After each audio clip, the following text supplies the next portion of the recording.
आवाज महाराष्ट्राचा। नमस्कार, मी सुद्धा संध्याकाळमध्ये आपल्या सगळ्यांचं स्वागत। बारामती पाटस मार्गावरील उंडवडी टोल नाक्यापुढे आज झालेल्या रस्ते अपघातात एक व्यक्ती जखमी झालाय। याच वेळी पुण्याकडे निघालेले युवा नेते जय पवार घटनास्थळावरून जात असताना त्यांनी अपघात पाहताच आपला ताफा तात्काळ थांबवला। जय पवार यांनी जखमीची विचारपूस केली आणि त्याला तातडीने वैद्यकीय उपचार मिळावेत यासाठी तत्परतेने मदत केली। त्यांनी स्वतःच्या स्वीय सहाय्यकाला जखमीसोबत पाठवत उपचाराची संपूर्ण व्यवस्था करण्याच्या सूचना दिल्या।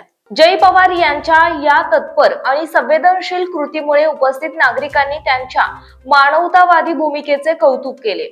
अपघातानंतर त्वरित मदत मिळाल्याने जखमीला वेळेत उपचारासाठी रवाना करण्यात आले।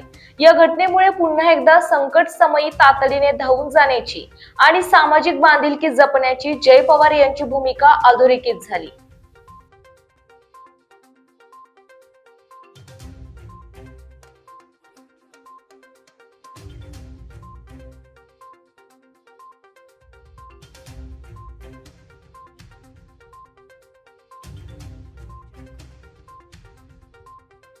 ताज्या आणि महत्त्वपूर्ण बातम्या पाहण्यासाठी आजच आमच्या संध्या लाईव्ह न्यूज चॅनलला YouTube वर सबस्क्राईब करा आणि बेल आयकॉन प्रेस करा।